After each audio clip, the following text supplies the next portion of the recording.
Bismillahirrahmanirrahim. Assalamu alaikum wa rahmatullahi wa barakatuhu.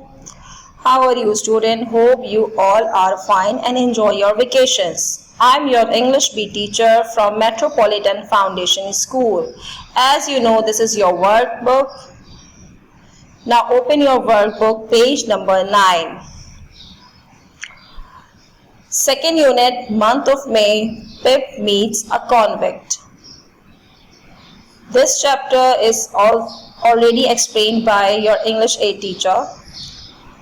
अब हम इसकी ग्रामर एक्सरसाइजेस करेंगे. Underline the phrases in the following.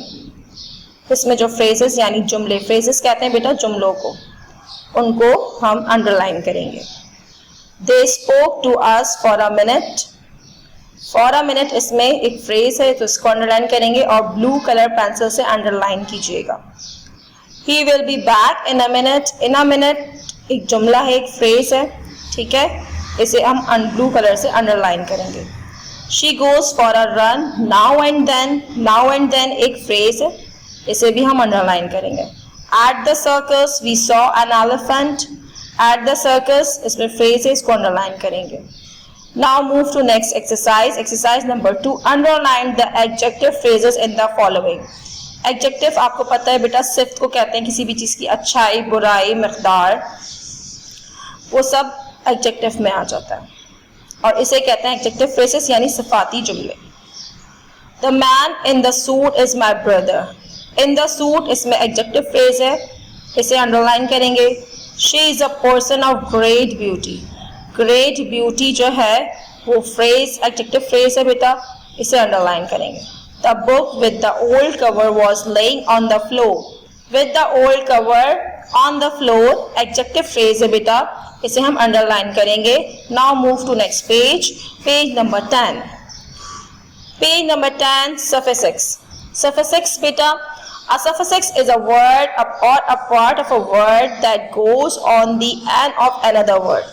Suffix कहते हैं बेटा लाहिका, उर्दू में लाहिका होता है, यानी वो अल्फाज या वो हिस्सा अल्फाज का जो अल्फाज के आखिर में इस्तेमाल हो, ठीक है. For example the word join can be made into a new word by adding, यानी इसके ऐड करने से कोई नया वर्ड जनरेट बन जाए, ठीक है. जैसे कि एग्जाम्पल है हेल्प. हेल्प एक खुद एक वर्ड है मदद, इसमें प्लस फुल बनाए तो न्यू वर्ड बन गया हेल्पफुल, ठीक है. हेल्प प्लस लेस, इस हेल्प एक खुद एक वर्ड है, इसमें लेस यूज हुआ बेटा तो क्या न्यू वर्ड बन गया हेल्पलेस. इसी तरह आप एक्सरसाइज नंबर 1 सॉल्व करेंगे. इसमें कुछ वर्ड्स हैं, उसके आगे सफिक्स लगाएंगे. जैसे कि पहला है हार्मलेस, हार्म, सेकेंड है harmful, third painless, painful, D thankful, truthful, careless, careful, useless, useful, hopeless, hopeful, playful, tasteless, tasteful, pointless, useless, useful. Now move to next exercise. Exercise number C, learning words. Here is a list of the part of a motor car.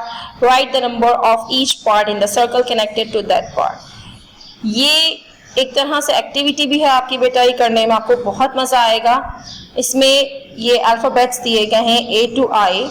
इसके आगे word दिया गया tyre, headlight, radiator, hub, boot, windscreen, door, window, steering wheel. तो जहाँ जहाँ से ये connected है, ठीक है, जैसे कि ये हेडलाइट है तो हेडलाइट में आप यहाँ B लिखेंगे क्योंकि B पे हेडलाइट है. ये आप खुद सॉल्व करेंगे, ठीक है. Now move to next page, page number 11. Did you look in the dictionary to find the meaning of word you didn't know? Answer the question below. अब आपने डिक्शनरी में देखना है और इसका आंसर लिखना है कि what is a radiator? Radiator क्या है? A car radiator contains water to cool the engine. Car radiator में पानी होता है जो इंजन को ठंडा रखता है, ठीक है. What is a hub? hub क्या है? A hub is a center part of a wheel. जो व्हील होता है, पहिया होता है, उसका जो सेंटर पार्ट होता है बेटा वो हब कहलाता है, ठीक है. इनके दोनों के आंसर्स आप इसी तरह नोट डाउन करेंगे. Now move to next exercise, exercise number D, either or. Ya to. Do you remember use the word either? It is usually used with another word. Example, the box is either Jamal's or Sameer. I don't know whose. ये box या तो जमाल है या तो समीर का है, मुझे नहीं पता. इसी तरह एक्सरसाइज नंबर 1 जो है आइदर को यूज करते हुए हम सॉल्व करेंगे. Bilal doesn't have a job. His wife doesn't have a job either. George isn't a student. His sister isn't a student either. I can't skate on ice. Maha can't skate on ice either. A dog hasn't got 2 legs. A cat hasn't got 2 legs either. Elephants don't have suitcases. Zebras don't have suitcases either. Now move to next exercise, exercise E2. 2 का मतलब भी. Write sentences using to. I am 10 years old. Rehan is 10 years old too. The baby has 10 little toys. I do have 10 toys too. Kabir likes sweets. I do too. James has a pink shirt. Henry has one too. Arif wants to go to sleep. The children do too.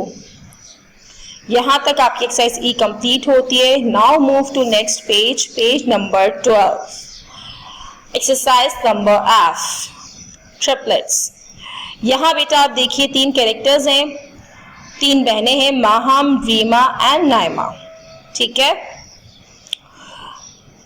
इन तीनों के पास 3 cats हैं, बिल्लियां हैं. ठीक है, तो उन्होंने same जो है ना वेयर किया हुआ ड्रेस बट थोड़ा सा डिफरेंट है. ठीक है, तो हमें पहले उसमें वर्ड यूज करना है सेम एज, यानी जिनकी चीजें सेम है तो किस किस की क्या चीज सेम है.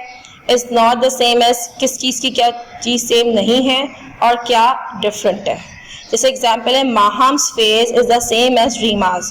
माहम का फेस जो है बिल्कुल रीमा की तरह है, रीमा के फेस की तरह. Reema's height is not the same on Naima's. Reema की हाइट जो है वो सेम नहीं है नाइमा की हाइट की तरह. Naima's skirt is different from Maham. Naima का स्कर्ट जो है वो मुख्तलिफ है माहम के स्कर्ट से. पहला हम एक्सरसाइज नंबर 2 जो है वो सॉल्व करेंगे. तो उसमें वर्ड कैट हमें एक हिंट दी गई है.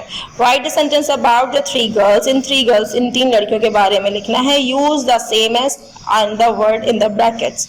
ये वर्ड ब्रैकेट में जो दिया गया ये इस्तेमाल करना है और वर्ड सेम एज यूज करना है.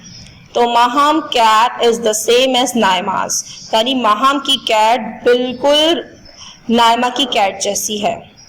As you can see this cat and this cat same. Maham's hair is the same as Reema's. Maham के बाल बिल्कुल रीमा के बालों की तरह है. ठीक है, look at this, this and this. Maham's bag is the same as Naima's. Maham का बैग सेम है नाइमा के बैग की तरह. ठीक है, यहाँ ये एक्सरसाइज कंप्लीट होती है. Now move to next exercise number 3. Use isn't, aren't the same as in the 3 more sentence about the girls.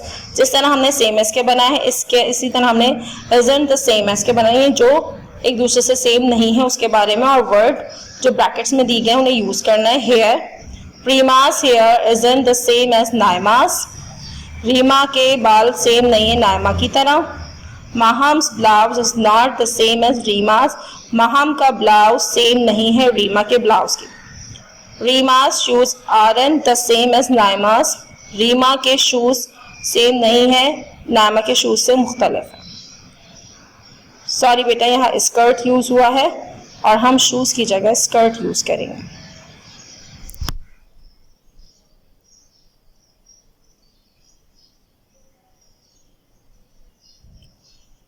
Now move to next exercise, exercise number 4. Use different from in 3 more sentences about the girls. अब हमने different word use करना है इन 3 girls के बारे में.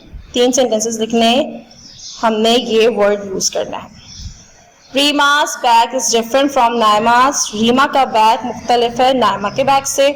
Maham's watch is different from Rima's. महाम की watch different है रीमा से। Reema cat are different from Maham. Reema की कैट डिफरेंट है महाम से। अब यहाँ हमारी एक्सरसाइज कंप्लीट होती हैं बेटा। Thank you very much. Allah Hafiz.